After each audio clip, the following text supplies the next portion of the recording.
Thank you very much. We had a very good meeting. We're talking about a lot of different things. Consumer prices have actually dropped. There's very little inflation. Everybody predicted a lot of inflation, very little inflation. Energy costs are down. Interest rates are probably down. They scatter, but they're probably down. Prescription drug prices are even to down. We're doing very well. It's been amazing. We had a big day yesterday. There'll always be transition difficulty, but we had in history, it was the biggest day in history, the markets. So we're very, very happy with the way the country's running. We're trying to get the world to treat us fairly. This is something that should have been done 25 years ago, and it wasn't. Should have been done 40 years ago, and it wasn't. But no president was willing to take it on, but you had to. It's not sustainable. It wasn't sustainable. And as you know, without a lot of money being added, this is a lot of money that we could add, the country is making approximately $2 billion a day. And when you think of it, we've never done that before, never come close to it. And the number is probably $3.5 billion a day. And that makes us a very strong country. But we have Scott here and Howard and some of the people that are working on deals. And the biggest problem they have is they don't have enough time in the day. Everybody wants to come and make a deal. And we're working with a lot of different countries. And it's all going to work out very well. I think it's going to work out really very well. But we're in good shape. There's no inflation. There's very little inflation. And I went 4 years without inflation, and I tariffed. I took in hundreds of billions of dollars from China and others, taxes in China. But we took in hundreds of billions of dollars a year from China, and we had no inflation, essentially. So we think we're in very good shape. We think we're doing very well. Again, there'll be a transition cost and transition problems, but in the end, it's going to be a beautiful thing. We're doing again what we should have done many years ago. We let it get out of control, and we allowed some countries to get very big and very rich at our expense, and can't let that happen. It's not a sustainable formula. So I wanted to just thank everybody at the table, and maybe I'll go around and ask some of you a little short couple of answers. Pete just got back from Panama, and he's been all over the place, and you want to give us a little report on that and whatever else you might have to say. Everyone at this table is doing an incredible job, by the way, I have to say, incredible. And the relationships it's like they're friends. They're really, the relationships are very strong, really good and really strong. And these meetings are very good. I think, relationships, I don't believe there's any other like their friends. President that allowed the press to come into relationships are very strong. Meetings such as this, these are very safe meetings. These are very private meetings. I don't believe there's we have nothing to hide. President and I think it's good. I think it's a good. We want to be. A word you like to use, Jeff, is transparent. So we want to be transparent, and we'll do that by starting with Pete. Go ahead, Pete. Yes, Mr. President, we just got back from Panama last night. We were at the Panama Canal with their Southcom commander ships, F-18s, troops, and signed a couple of historic deals. One which is with the Panama Canal Authority, a framework for U.S. vessels, first and free through the Panama Canal. Right. And then also a memorandum of understanding with their security minister for the presence of U.S. troops. Fort Sherman is an old U.S. base there, as well as their naval station and air station, jointly with Panama to secure the Panama Canal from Chinese influence. That's something you said, we're taking back the canal. China's had too much influence. Obama and others let them creep in. We, along with Panama, are pushing them out, sir. And so we had a very successful trip there. President Molino sends his regards, very complimentary of the U.S. as he's a great ally, and I think they want the Communist Chinese out, and with our troops there partnering with their forces, we've got a chance to push them all the way out, sir. We've moved a lot of troops to Panama and filled up some areas that we used to have, and we didn't have any longer, but we have them now. and I think it's in very good control, right? Yes, sir. Okay, thank you, Pete. Very good. Howard? So, so we've have so many countries to talk to. It is, it's incredible. I think Scott and I, I'm not sure we could ever have enough time in the day to talk to all these countries because they want to talk and they want to talk now, and they've come with offers that they never, ever, ever would have come with, but for the moves that the president has made. Demanding that people treat the United States with respect. We're getting the respect we deserve now, and I think you're going to see historic deals, one after the other. And then I'm very excited that within a week and a half, we're going to start with the gold card, and the Trump card is coming out, and we're very excited about that, and that's coming soon. So very excited. Thank you very much. Good job. Linda? Well, on a couple of fronts, we have been addressing the issue of anti-Semitism on campuses. There's been some grant funding and contract funding that we've reviewed, and some canceled and some we've put on hold, waiting for that, while we do an investigation. On the other side of what my responsibilities are in having education go back to the states, we're meeting and talking with governors. I was with, this week, all 50 commissioners of education around the country, and because we also want to provide them with tools and best practices as education does move back to the states. Making great progress, great response from the states, and very History. positive.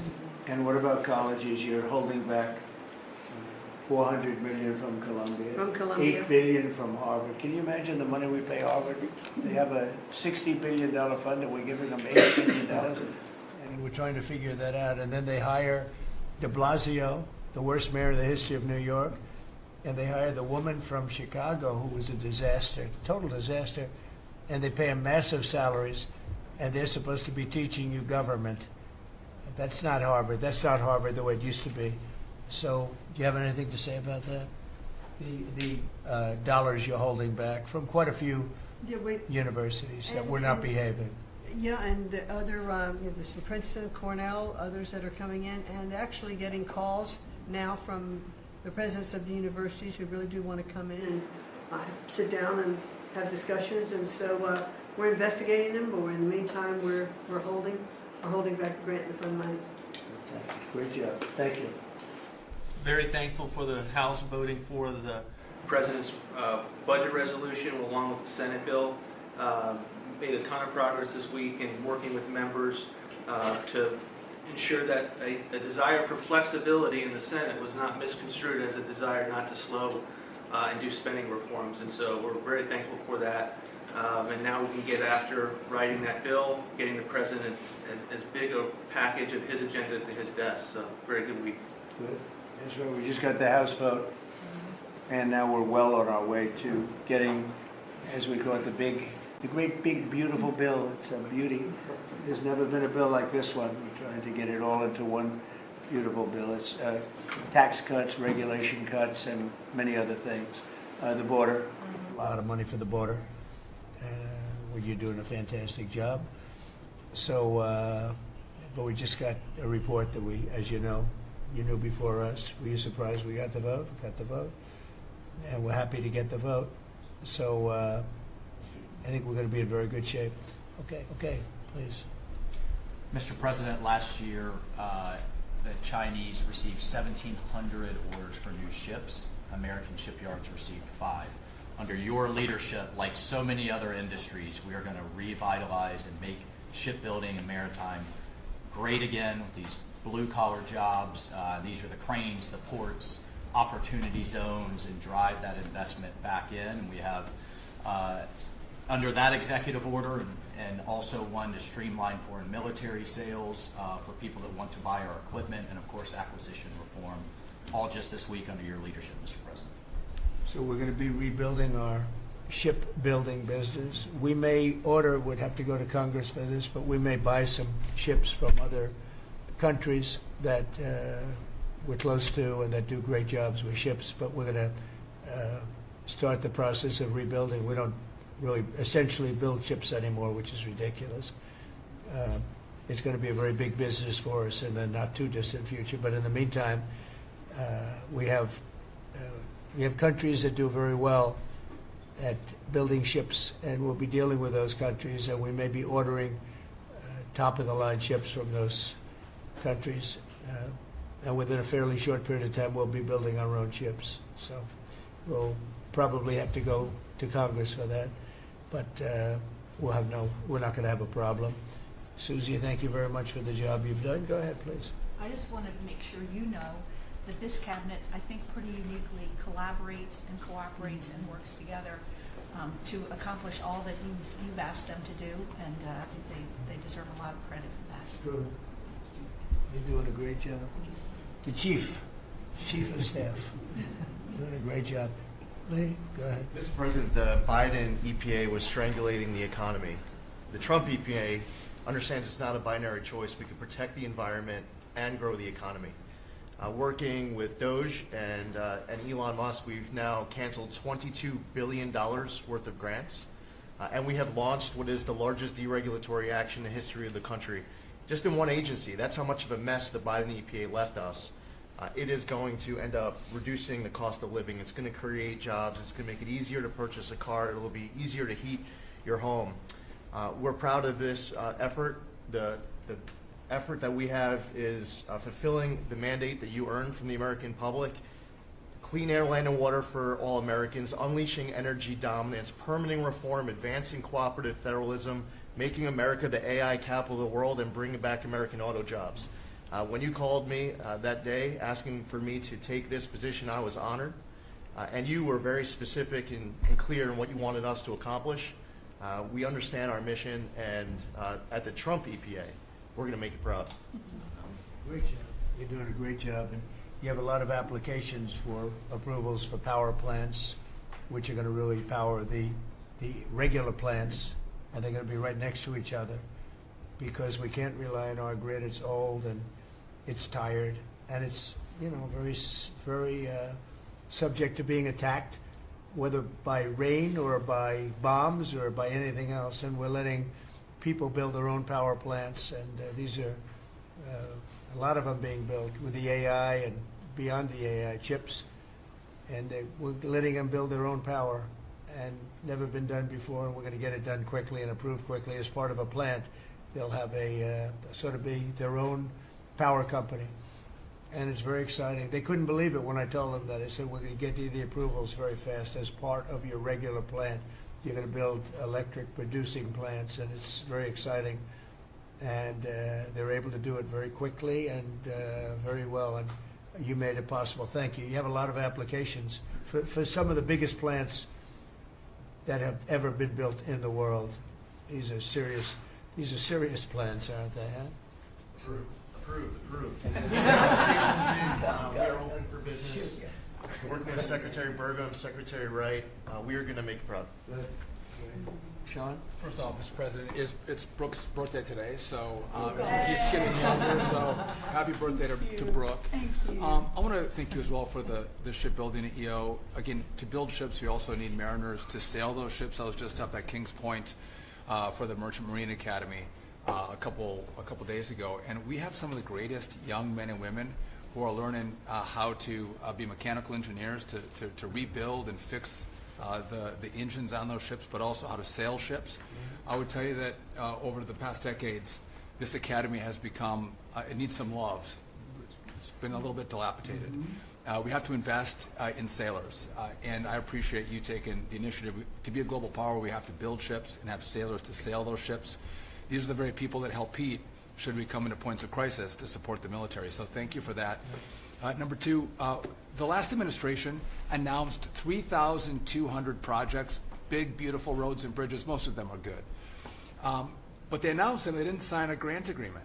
3,200, so the money doesn't go out the door to build the infrastructure in the country. And it's fun to do an announcement. It's actually the harder work to put together these grant agreements. So we're doing the work right now at DOT to get these grant agreements done and build the projects. Most of them are good. And they also put in all of this green and social justice requirements on roads and bridges. We're pulling all that out and putting the money toward the infrastructure, not the social movement from the last administration. Good steel, right, as opposed to green paper mache. Okay, thanks, great job. Sir, first, we are, I would say, more than friends. We've all become family. And I think that what you have assembled in your vision is a turning point and an inflection point in American history. And so just being a part of that is the greatest honor. So thank you for that. And again, just the relationships here and the honor and respect we have for each other is a reflection of you and your leadership. So I just wanted to say that first. The second thing I want to say is that on behalf of the farmers and ranchers, food security is national security.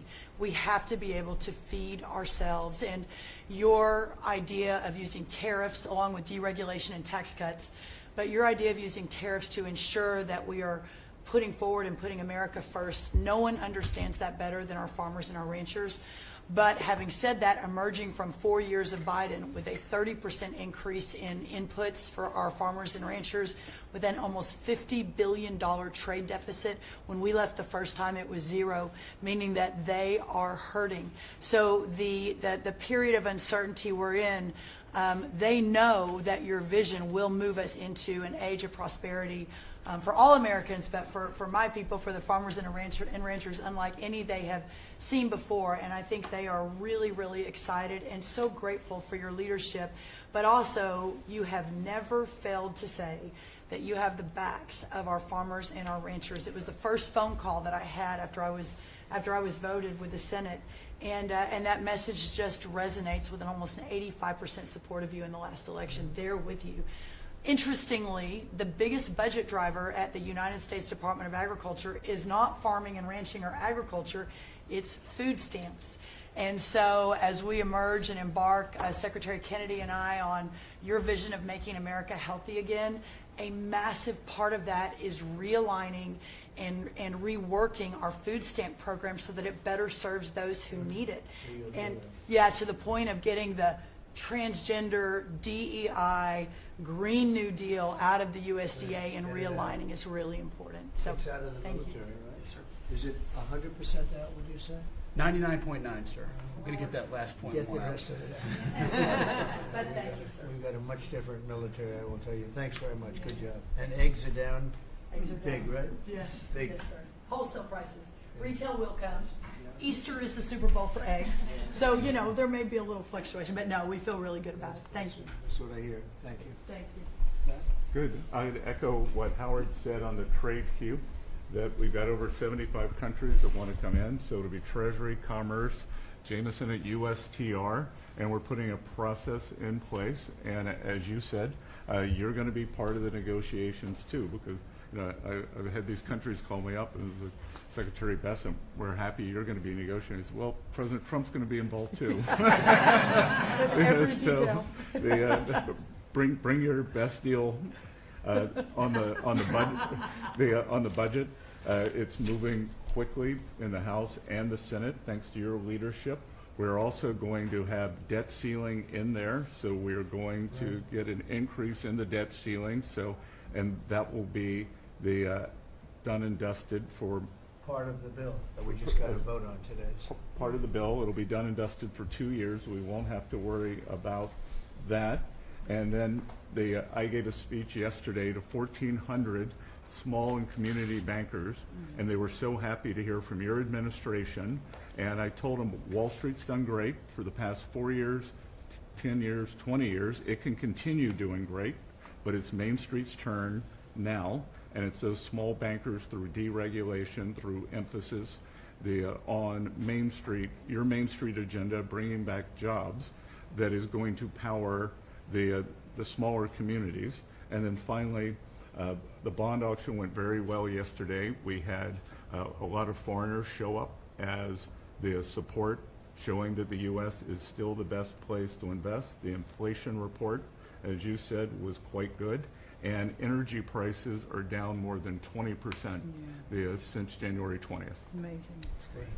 Very good numbers. Great number. Thank you. Pam? President, we've had some great wins in the last few days. That you were overwhelmingly elected by the biggest majority. The U.S. Americans want you to be president because of your agenda. And the courts are ruling that you have the authority to determine how the money of this country will be spent. That's what the American citizens wanted, and that's what they're getting. An example of that Friday was the Department of Education, that you can determine how the money will be spent. No more DEI. And that impacts every agency across the board. On the civil side again, NLRB, we had a big win in the Supreme Court there. OPM, a big win there. But also 16,000 workers there. But also on the criminal side, the Alien Enemies Act, we are winning there. And you know, your directive to me was to keep America safe, and that's what we're doing. Whether it's the alien enemies, all of these gangs, and they are enemies of our country. They are terrorists, they are organized crime, they have come here, they are extremely organized, they are spread throughout our country, and they are creating terror. And no more under your directive. And that has stopped. Yesterday in South Florida, we charged the 11 defendants with $500 million of pure cocaine coming into our country to kill our kids. They were caught. They will be prosecuted to the fullest extent of the law. These gang members are going back to where they came, or they're going to an El Salvador prison at your directive. And you know, you also gave us a directive to prosecute the people who are going after Tesla to the fullest extent of the law, some of the greatest police work I've seen. We've made 4 arrests. There will be no negotiations at your directive. They're all looking at 20 years in prison, and within the next 24 hours, you're going to be seeing another huge arrest on a Tesla dealership, President. And that person will be looking at least 20 years in prison with no negotiations. That's great. That's great. That will stop it. Cold. Thanks. Doing a great job, too. Thank you very much. Lori, please. Mr. President, accountability matters. That's what we're recognizing. With our partners at the Department of Labor for Government Efficiency, just a few weeks ago, we realized there's about $4.4 billion in COVID funds that were not used, that the state coffers were just holding on to. Out of that, we've returned $1.4 billion back to the state treasury, so essentially to the American people, and we'll go back and claw the rest of those billions of dollars back. And on the heels of that, late last night, we're understanding unemployment insurance fraud. That trust needs to be whole for the American people. When we need it for who deserves it. That's not what we're seeing in the numbers that we saw last night, again, exposed by our partners at DOJ at the Department of Labor. Since 2020, over $400 million of payments have gone out already.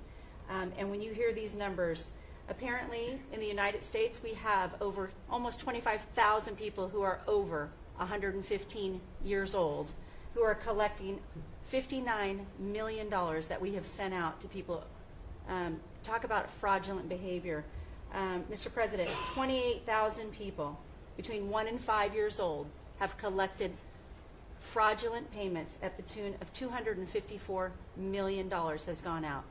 And lastly, 10,000 people who have not been born yet, 15 years into the future, $69 million, and they haven't even been born yet. In one case, they will be born 129 years from now. The United States government sent them $41,000, and they're not born yet. So, under the Department of Labor, those are the things that we're uncovering. I couldn't be more honored to tell the American people that we're bringing back their dollars and we're saving them and returning them to the United States Treasury.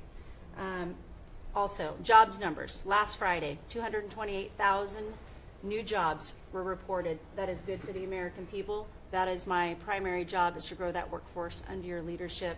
So we've kicked off the America at Work tour, and we'll be visiting all 50 states, and I'll be working with my colleagues here to do just that. So thank you, Mr. President. We're going to grow this economy. We're going to keep our focus on the American worker. So you're finding tremendous fraud, though. Those numbers are really bad when you're Unheard of. over 115 years old. And I think you had mentioned the oldest person in our country is 114 years old. That's pretty good. A woman living in Pennsylvania, but apparently there's 24,000 more of them that are 115 or older that we're I giving hope you hear assistance that. to. So we have 24,000 older than the oldest person. Definitely did. That's, and what are we doing about that? How do we get that money back? Yeah, so we're working with our IGs to do the further investigation. The House and Senate, we had a 5-year statute of limitations. We've got an extension on that, another 5 years, And so the goal, in my opinion, we should never have a statute of limitations to return the American dollars back to the Treasury when there's fraud. But at this point, we will continue to work hard and double down and return those dollars to the Treasury. Great, thank you very Thank much. you. Great job.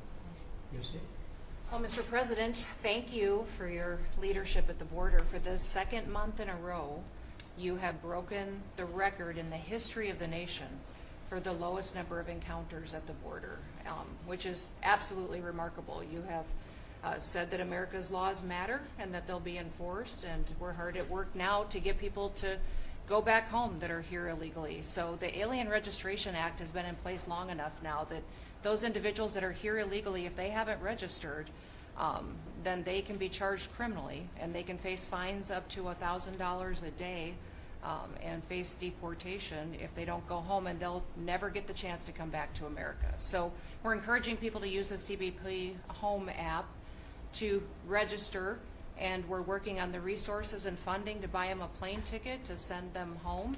I went to El Salvador, Colombia, and Mexico, and those countries and others are thinking about setting up programs to support these individuals when they get back to their countries. So when they get there, they'll have housing and food assistance, and so making sure that these folks have the opportunity to go home so that they can get the chance to come back to America is important. And So it's a very big self-deport operation that we're starting. thousands of people have already Yeah. self-deported. Well, we're just going to, when you have 21 million people that need to go home because they're here breaking our laws, then we need to facilitate that. And I've been working with the governors a lot lately on several different issues. One of them has been on FEMA for recommendations on how to do exactly what you've directed us to do. And then also I sent a letter and communicated with them that they need to be setting up a SCIF.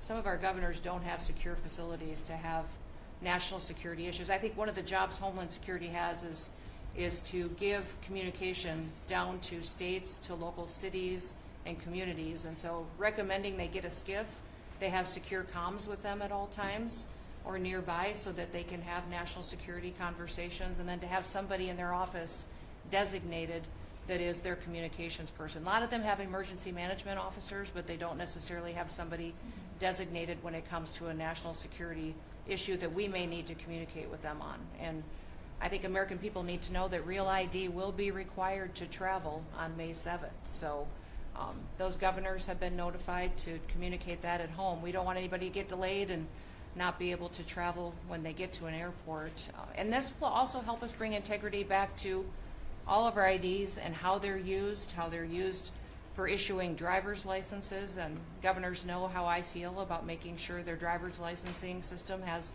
integrity, because a lot of people use their driver's license to vote.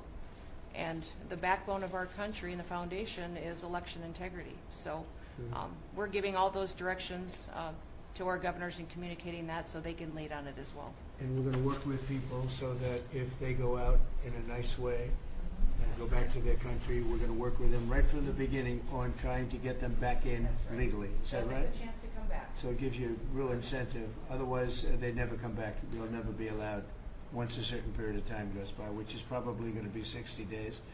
We're also going to work with farmers that if they have strong recommendations for their farms for certain people, we're going to let them stay in for a while and work with the farmers and then come back and go through a process, a legal process. But we have to take care of our farmers and hotels and various places where where they need the people. And we're going to be working with you very carefully on that. So a farmer will come in with a letter concerning certain people saying they're great, they're working hard. We're going to slow it down a little bit for them. And then we're going to ultimately bring them back. They'll go out, they're going to come back as legal workers. Okay? Yes, sir. Thank you. Which I think will be I think it's very important to do. Okay, thank you very much. Great job. Jameson, I watched you testify for the last he did. couple of days. You were on every night at 3 o'clock in the morning. And you did great. You were fantastic. Thank you very much. It's just what I like to do for fun, sir. You've been keeping us very busy. Last week, you started a reordering of international trade, something that hasn't happened for 80 years, something that should have happened decades ago. And you know that. You've known that for a long time. That's why you have us all working on this. You came into an emergency situation where President Biden left us with a $1.2 trillion trade deficit. It's the largest of any country in human history, the largest. So you declared an emergency, you took You action. said the largest in history, right? In history. There's never been anything like what he left us. He left us a mess. His whole administration was a mess. So go ahead. So you declared an emergency, you imposed a trade action, so now you have a tariff on the world, it promotes U.S. manufacturing, it protects U.S. workers, and you've also given room for negotiation during this time so we can open export markets for our farmers and other producers and American workers. And this is why the unions vote for you, this is why the workers vote for you, this is why the families want you to be the president, because you're standing up for American workers and American communities. We've had countries come in over the past couple of weeks that represent more than half of global domestic GDP, more than half. That's who's coming in to talk to you and to your advisors about how to have reciprocal trade, how to have fair trade. Would have happened without you. Thank you very much. Great job.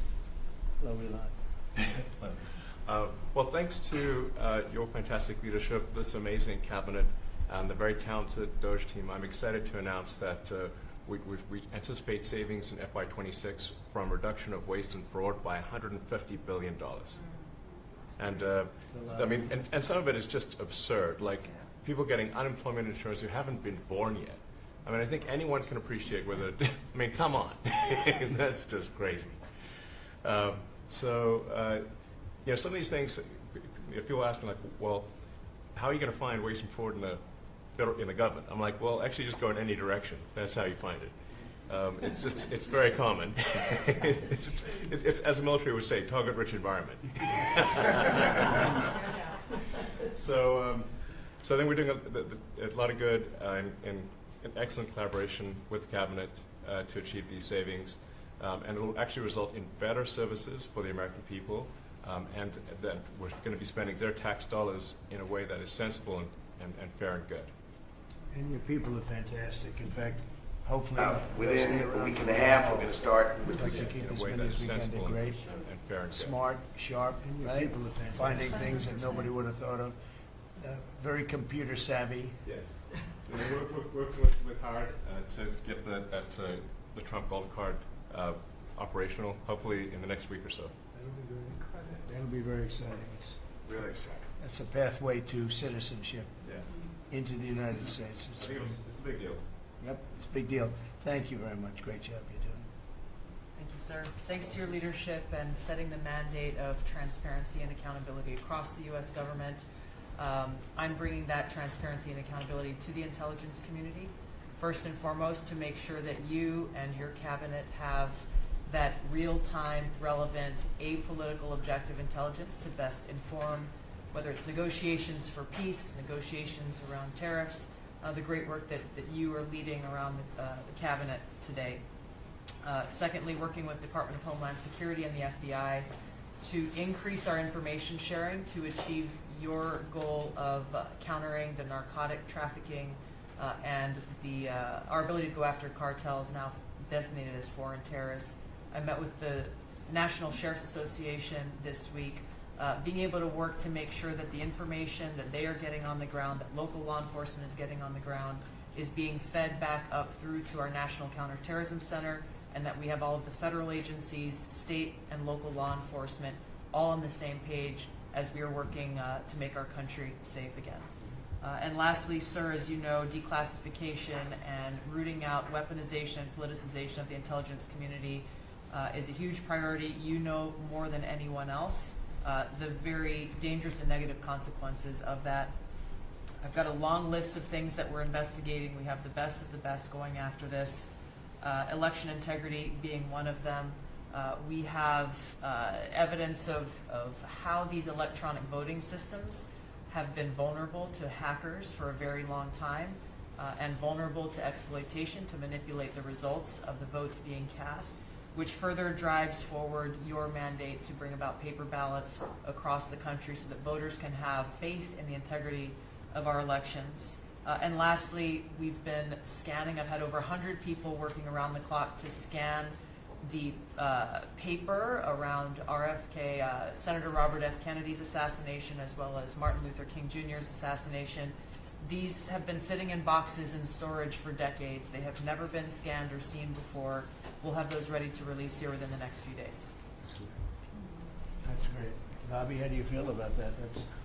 That's hitting, I'm very that's gratified hitting to close, hear. that's hitting close to home, isn't it? Yeah, huh? no When you kidding. think, I'm Yeah. thinking about Bobby when No. when that statement's made. I'm very grateful to you, Mr. President. And you'll let Bobby see some of this because, you know, it's very personal stuff. But it's time. I've asked him, and his response is, put it out. The world needs to know the truth. And his uncle that's been out, and anything that hasn't been out, they can go to your offices and see, right? Everything that we have within our possession, it's either online or it's physically at the National Archives and Records Agency. We also have hunters going out, Mr. President, and looking in the storage lockers at FBI and CIA and other agencies, specifically to find if there is anything else that has not been reported. We're actively going out and trying to search out the truth. Okay. Yeah, we want to get it all out. Yes. 100% good. Thank you very much. Good job, Dennis. Mr. President, on behalf of America's manufacturers, I want to thank you for standing up to the Chinese Communist Party and fighting for our main streets, for our workers, and for those that make things in America. I'm out on a Made in America manufacturing tour, and as I go across the country, people are grateful to have a president who's not just fighting on the tariffs fronts, but to get inflation down, to create jobs. After Biden destroyed 110,000 manufacturing jobs in just his last year, you've already brought back thousands and thousands of manufacturing jobs. So the American worker has great access to the capital they need, but we can't do that if we're not fighting fraud. So to make sure we have birth dates, common sense principles around lending that the Biden administration had waived. They waived $450 million of fees in 1 year. We're restoring that for the American taxpayer. And the American taxpayer, as tax day approaches, April 15th, they need to know that this cabinet, this administration, and thank you Elon Musk and Doge for fighting for the American taxpayer to make sure that their hard-earned dollars are well spent, that they have a return on investment for this country, and that we're fighting for them just as you are every single day. So thank you, Mr. President. Thank you very much. Mr. President, we are working at HHS to advance your agenda to make America healthy again. I'm working with Lee Zeldin to reassess the fluoride rules based upon the August release by the National Toxicity Program of new science that shows a direct inverse correlation between exposure to fluoride and IQ loss, particularly in children. Lee and I were in Utah this week, to announce that Utah became the first state in the country to ban supplemental fluoride. I'm working with Brooke on, and governors now in 24 states who are advancing MAHA legislation to get soda pops off of the food stamp program, off the SNAP program. We've launched Operation Stork Speed to get the bad chemicals out of baby formula. We're working with governors across the country to get good food into the school lunch programs and to get rid of food chemical dyes and other bad chemicals that are in our food. We've shown now that this directly affects academic performance, violence in the schools, and mental health, as well as physical health. We are working with governors across the country to get cell-to-cell or bell-to-bell legislation to restrict the use of cell phones in schools, which again dramatically impacts academic performance. Today we announced a dramatic reduction in animal testing at NIH and FDA. We're going to switch over to AI, which we've now found is much more precise in identifying the impacts of toxics in various products. We're working with Elon, who's done an incredible job to eliminate the redundancies and to streamline operations at all the health agencies and to recalibrate our trajectory to your agenda of making America healthy again. And finally, the CDC has done an amazing job at getting the measles outbreak under control. We have about 680 cases now in 22 states. compared to the same outbreak in Europe, which is 127,000 cases and 37 deaths. Our numbers in this country have now plateaued. And I want to thank CDC for that. And we're trying to refocus the press. We've had 3 measles deaths in this country over 20 years. And we're trying to refocus the press to get them to pay attention to the chronic disease epidemic as you've asked us to. We have now 38% of American youth are pre-diabetic. This was unknown 30 years ago. Every child that becomes diabetic, there should be a headline about them. We have 100 million adults who are pre-diabetic or diabetic. And we have, we have now, the autism rates have gone from now most recent numbers we think are going to be about 1 in 31. 1 in 12, so they're going up again from 1 in 10,000 when I was a kid. And we are going, at your direction, we are going to know by September. We've launched a massive testing and research effort that's going to involve hundreds of scientists from around the world.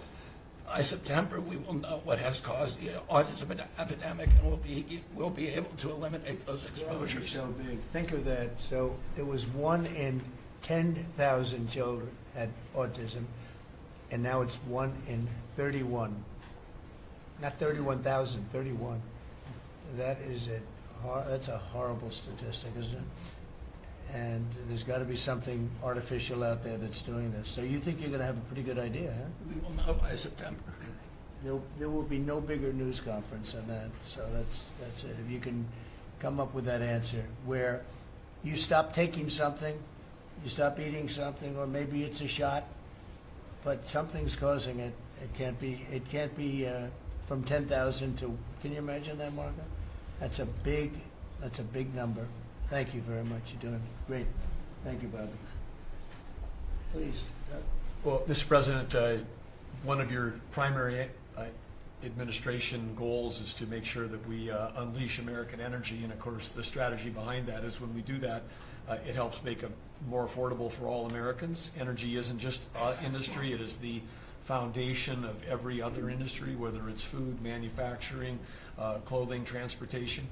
And then also when we've got the ability to generate and not just be energy independent but energy dominant, then we have the opportunity to sell energy to our friends and allies versus them buy it from our adversaries. And our adversaries were funding terrorism and conflicts against our allies by their oil and gas sales that were going through a Swiss cheese set of sanctions. So with your creation of the National Energy Dominance Council, over half the people at this table serve on that. Everyone has been engaged, whether it's interactions with negotiations with other countries, with putting sanctions in place that actually work, with cutting deregulation, working on biofuels, building infrastructure for transportation. There's a whole range of things that are being tackled. But when in the outcome of all that is that the Biden administration was restricting supply, you're increasing supply. When you increase supply, then prices start to come down.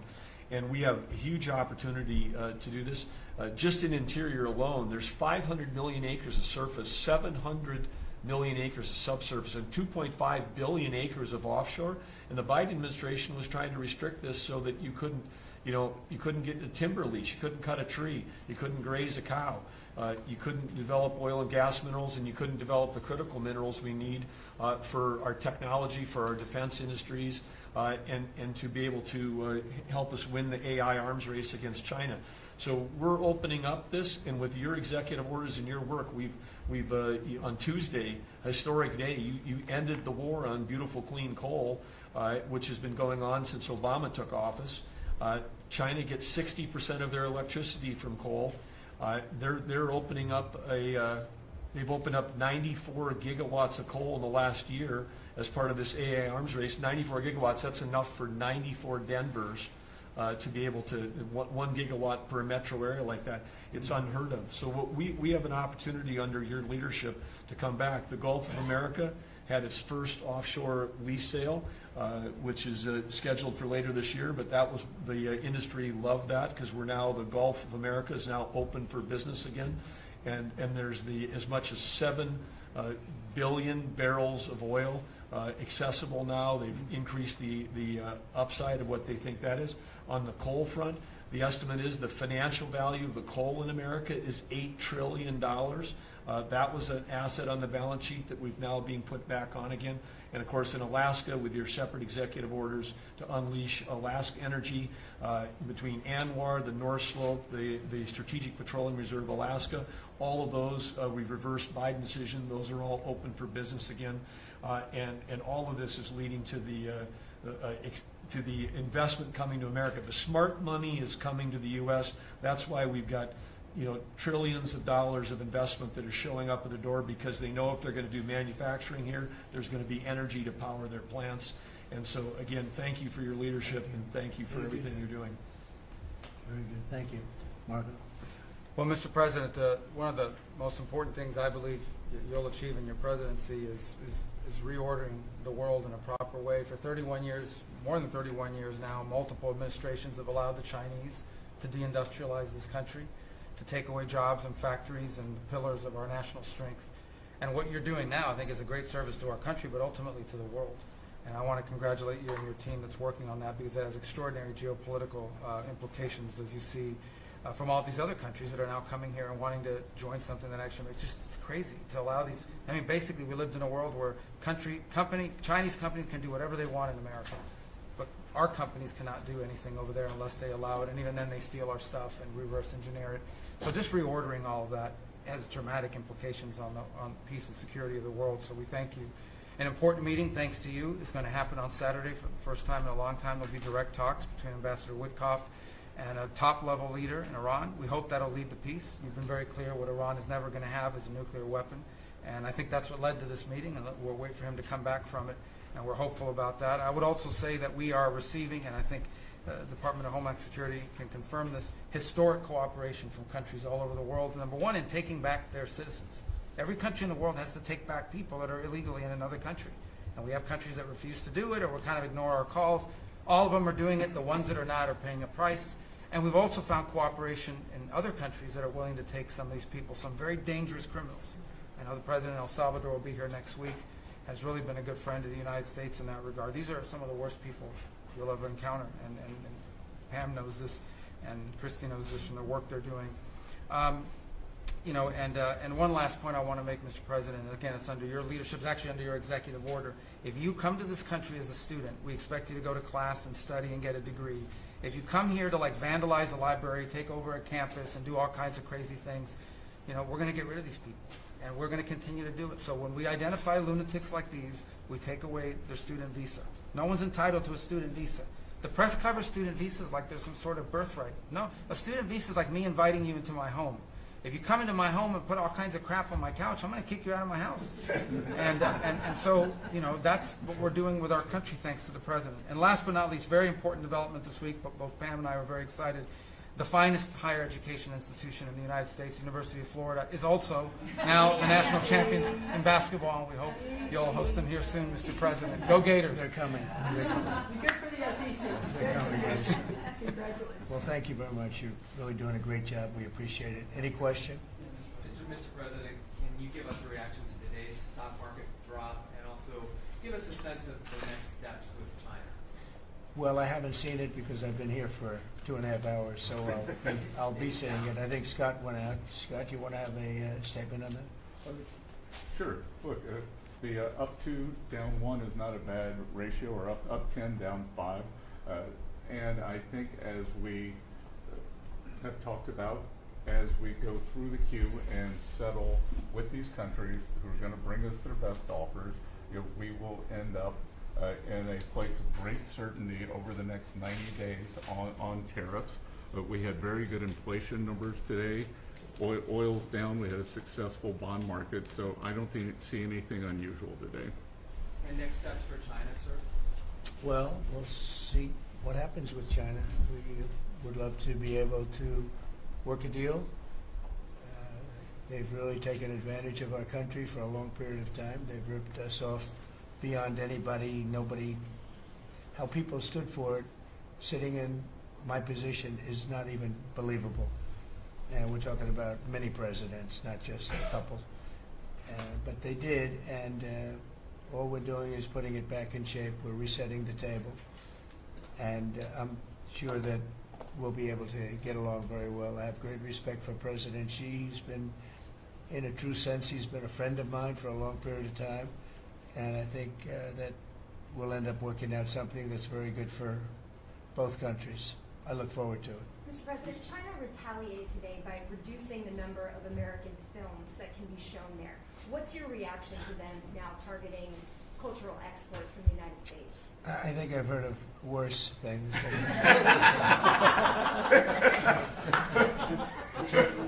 Yes, please. Also on China, the Ukrainians say they have evidence that Chinese soldiers have been found fighting for the Russians in Ukraine. Can the U.S. verify this? And if so, what does the U.S. plan on doing to China to combat that? We'll look into it, but I think beyond that, we're really looking to get that war stopped. They're losing 2,500 and even more than that young people a week. They're Russian and they're Ukrainian. They're not American, but they're people. And we're seeing if we can get it stopped. And I think we're making progress. I appreciate the ballerina who was released. It was at the request of a very good friend of all of ours, actually. Dana White called me and he said it's the friend or the relationship of one of the fighters for UFC or one of the fighters. And Dana's an incredible guy, and we spoke to President Putin about it, and they made a deal. They released the young ballerina, and she is now out, and that was good, so we appreciate that. We hope that we're going to be able to make a deal relatively soon with Russia and Ukraine to stop the fighting. It's so senseless. It's such a horrible thing. It would have never happened if I were president, but it did happen, and we were given that card.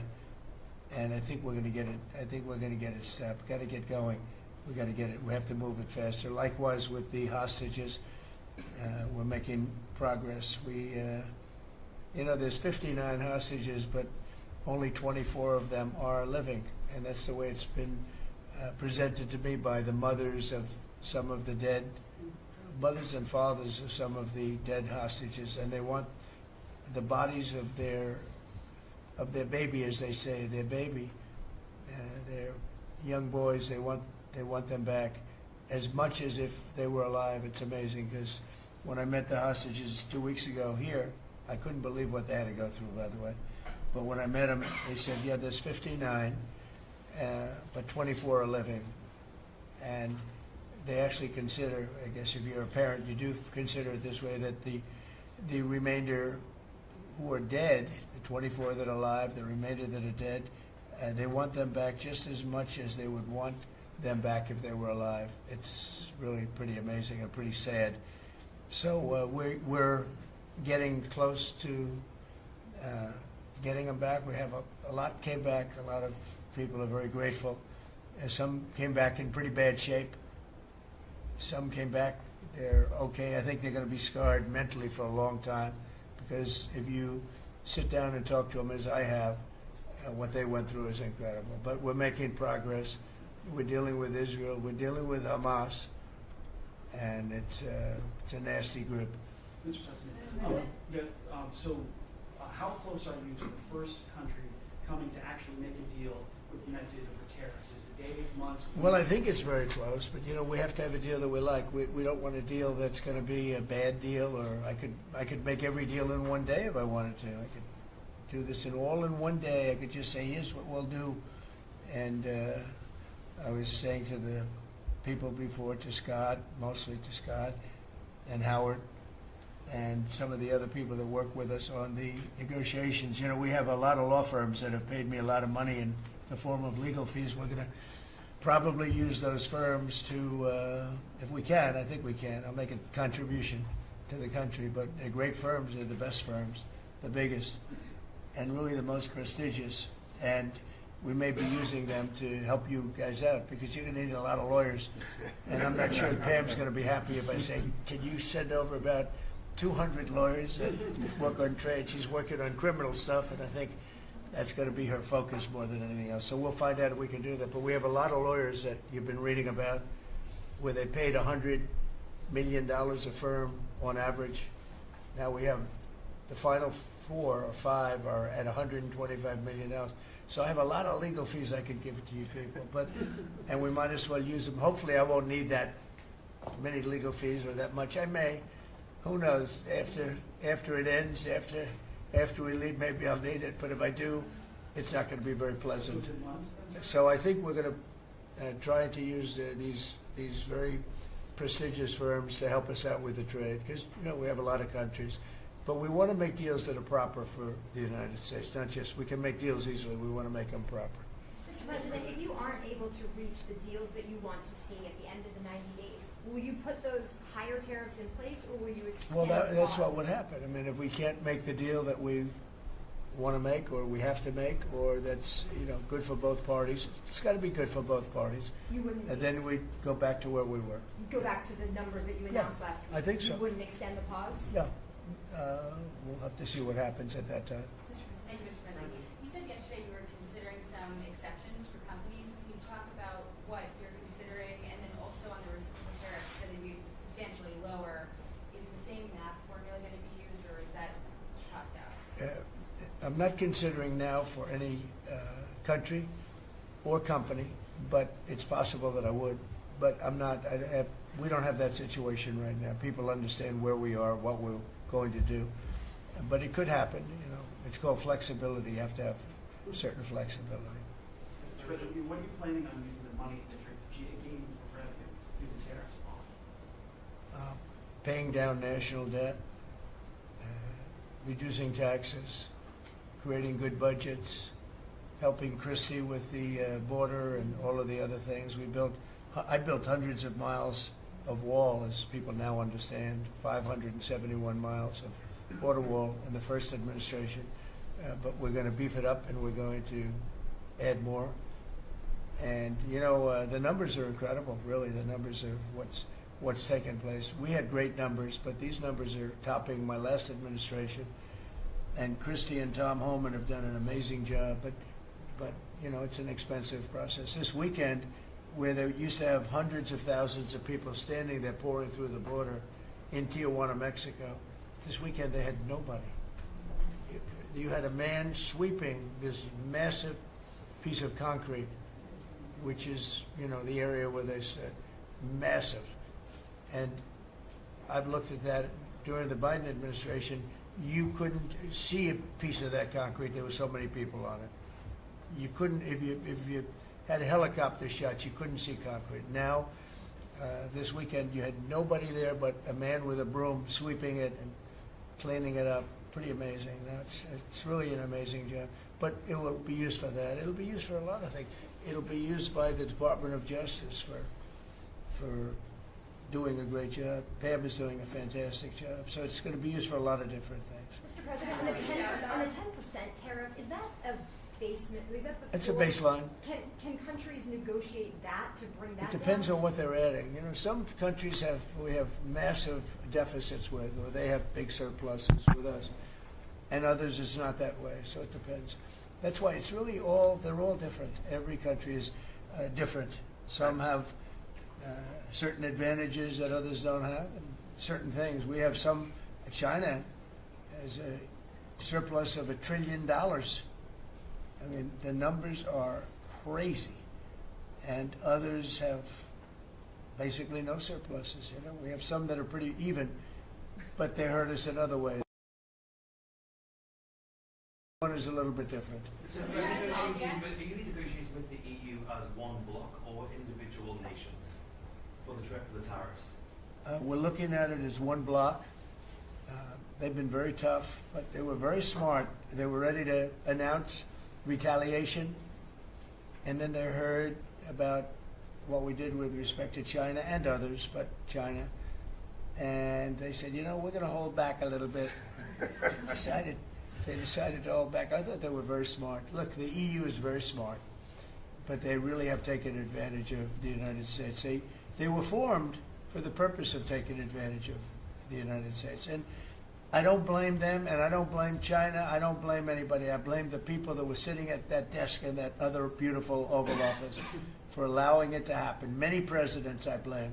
They should have never allowed it to happen. And I'm doing something that a lot of them wouldn't want to do. But I'm here, I do those things, and we're going to make this country great again. We were taken advantage of by almost everybody. I sat back in the last administration. I would actually read them. I don't have to read them now. I know them so well. I would read some of these documents that were signed, deals, and I said, who would do a deal like this? Who would do it? You've seen it, Elon. Yeah. I'd look at deals where it's so one-sided. Even we have a deal with Japan, and we get along great with Japan, and we had the Prime Minister here. He was fantastic. As you know, Abe was great. Shinzo was great. He was a good friend of mine, unfortunately no longer with us. But we defend them, but they don't have to defend us. I said, that doesn't sound too good. But we have a deal, where a defense deal. We pay hundreds of billions of dollars to defend them. But if for any reason, in other words, we pay all the money. They don't pay anything. But if we're ever attacked, they don't have to do a thing to protect us. I said, well, that sounds like a wonderful deal. So that's just one out of thousands. And I just wonder who did this. And it's people that either hate our country or didn't care, an expression that you use. I think it's really a lot of them didn't care. It's just hard to believe how bad they are. Now that's a little bit of a defensive deal, but I'm talking about trade deals, the same thing. They're so bad, you would say, how come? And even when I'd renegotiate, like I'd go to a country, they'd give me everything I asked for. I said, why didn't somebody ask for it like originally? They give me everything. I think when they were negotiating, they didn't care, or they didn't ask, or they were shy, or they were very stupid, or they hate our country. Yeah, go ahead, Jeff. You were speaking about Japan. Can you clarify what your vision is for U.S. Steel? You referenced it yesterday. Yeah. There are some questions about what you actually want to see Sure. happen Look, with that. U.S. Steel is going to do very well now because of tariffs, and I don't know why they even need a deal. But the only thing is, U.S. Steel, if you go back 80 or 90 years, that was a behemoth in this. That was our biggest, most. If we were around, we would have been very proud of it. Today we have different types of companies that are big. Google, it's not the same as U.S. Steel, and I love Google, and I got to like the people that run it. They're very capable people. They didn't like me so much in the first administration, but they like me a lot now. I don't know what happened, but I like them. But I think they would be the first to admit, when I envisioned, you look at some of those steel factories from 90 years ago, it was a different kind of a country, but they were miles long. Today you see just empty hulks. Those hulks are going to be filled up very soon because of what I'm doing with tariffs. It was a different kind of a thing. But if I didn't do that in the first term, my first term, if I didn't put tariffs on, we would have, because China and others were dumping steel, billions of dollars of steel. Our steel companies were all closing, every factory. We wouldn't have one steel plant open, and now we have a steel industry that's doing very well, but soon it's going to be thriving, really thriving, and those factories are going to be filled up, but more importantly, they're going to build brand new ones. Nucor and so many other companies call me, Nucor being a big steel company. They're building massive new steel plants, and it's great. And likewise, car companies. We have many, many car companies. 3 of them, I'm not looking to hurt Mexico, and I like Mexico. And by the way, I think the new president is a terrific person, a fantastic woman. We've had many conversations. She's a very elegant, just a fantastic person. And she's been very nice, very, very nice. But I'm not looking to hurt them, but we have 3 car plants that were under construction in Mexico. They stopped constructing, and now they're going to build in the United States because of tariffs. See, we should have never let this happen, because whoever it was that was president at the time, we lost 90,000 plants and factories since NAFTA. 90,000. It's not believable. How about that, Laura? You're in that sort of world of factories and Build back plants. manufacturing, construction jobs, bring those workers back home. That's right, we're going to bring them all back. But think of it, from that period of time, which isn't so long ago, we lost. I said the other day, if you had a map on a big wall like this, And if you had pins, 90,000, I don't know if you'd have enough. I don't think you'd have enough room on the map to put the pins. 90,000 factories that we've lost since NAFTA. And it's not even, and about 6 million jobs. Really, I think probably a lot more than that, but they say 6 million jobs. We're going to bring many of that back. I think we're going to bring more than all of it back. We're going to be better and stronger than ever before. But if a president, when they were leaving, said, look, you can leave, but if you're going to build a factory someplace else, and you think you're going to come and sell your steel or your car or any product that you make, your pharmaceuticals, which we're going to do, we're going to get them all back. But if you think you're going to just, all they had to do is say this, and they wouldn't have left. You know, I said it the other day. I said it with respect to, I made a speech a year ago, and I told them if I win, we're going to charge a big, big tariff at the border. And people were thinking about building in Mexico a car plant. And I said, we're going to have a big tariff. So if you want to build a car, you're going to have to pay 25% more than the cost of that car. You're going to have to pay 25% tariff at the border. They would have never left. They could have kept everybody. If a president said, if you leave this country, you leave Michigan, you leave Detroit, you leave anybody, any of our states, because to me they're all the same. I love them all.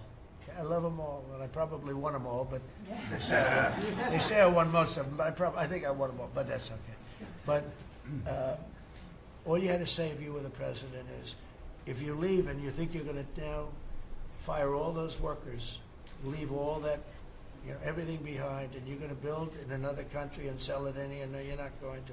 You're going to pay 50% or 100% tariff. They would have never left. And all you had to say, Marco, all you had to say very simply is, you don't have to write it down. All you have to do is say it verbally.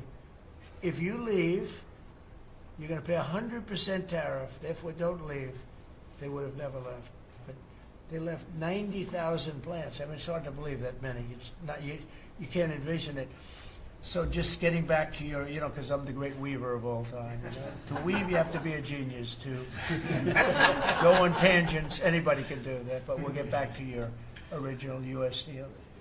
U.S. Steel is a big name in this country. Babe Ruth is a big name. We have a lot of big names, but not too many. U.S. Steel is one of the great names in the history of our country. And normally I wouldn't mind so much. I wouldn't be thrilled with it. But to buy for a foreign country, and we love Japan, but for a foreign country to buy that cherished U.S. Steel brand, that's hard for me to do. And maybe somebody else may want it. The company Nippon that's involved with it is a big, powerful company who do a good job. But why can't they just build a plant themselves? I mean, why do they have to, take U.S. Steel? So as you know, I rejected the deal. Now they've come back in a different form. They're coming back as an investor. And, I feel better about that, I guess. But, I know them very well. I know the thinking. It's the investor. They'll invest, and somebody else maybe is sitting in this chair, and they will no longer have an investment. They'll have the whole thing. That's the way it works.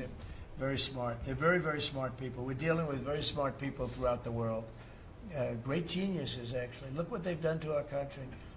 And again, I don't blame China. I don't blame anybody.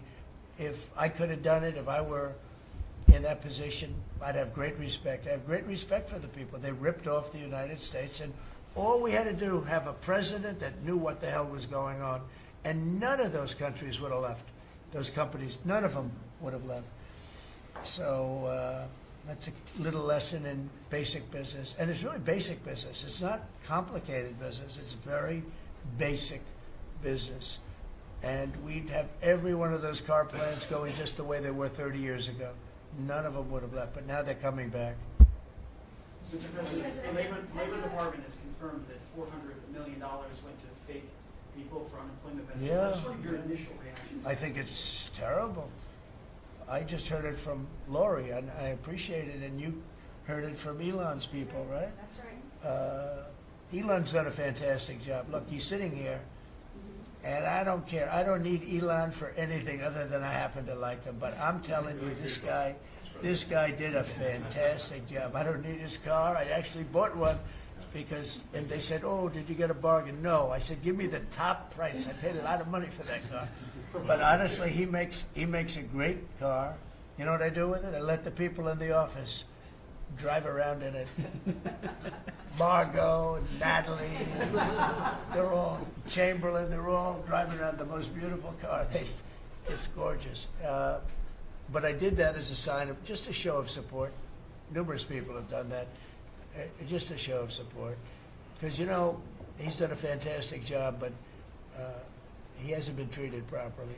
The unemployment. Hasn't been treated properly, yeah. Mr. President, can you talk to us about your communications with China? Has President Xi reached out at all since the terror? Well, I don't want to say who's reached out. I just say that I think it's going to work out, hopefully well. Including TikTok? They're very big. It's hard to get over, if you're me, what they've done to our country. They've destroyed our economic base to a large extent. The good news is we're very vibrant, and we're going to get it back fast. We already have. Look, we're making $2 billion a day now, and during Biden, we were losing $3 billion a day. Biden was a disaster. He was the worst president in the history of our country. And you know, to me, worse than that, because the money you can make if you have the right guy in this position, worse than that was what they did on the border. By allowing the jails of the world, not South America, all over the world, to be opened up so that we take everybody from Africa, Asia, South America, Europe, the bad ones. They opened up their jails and they dumped them in the United States. And now this beautiful young woman who seems to be, boy, she loves what she does, though. I think she loves what she does because she's a patriot. She hates to see it. And Tom and all the people. But for us to spend, you know, hundreds of billions of dollars this is just, I don't know. They either hated the country. Who would do this? Who would want millions of people to pour through an open border? We have no idea who the hell they are. And just walk right through. And half of them, whether you like it or not, you could look at them and you could say, they are not going to help us. These are some rough people. But they'd empty out their jails, and they'd empty out their mental institutions, insane asylums, and they let them into the United States of America. And inflation we can fix, and all of the other things we can fix. We'll get it going. But this is something, it's such a horrible thing, and it's really hard. You know, we have to do deportations. Now we're doing self-deportation. We're coming up with all sorts of ideas.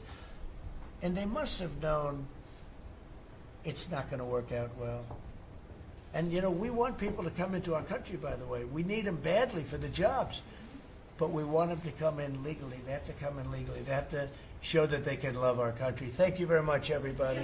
Thank you. Mr. President,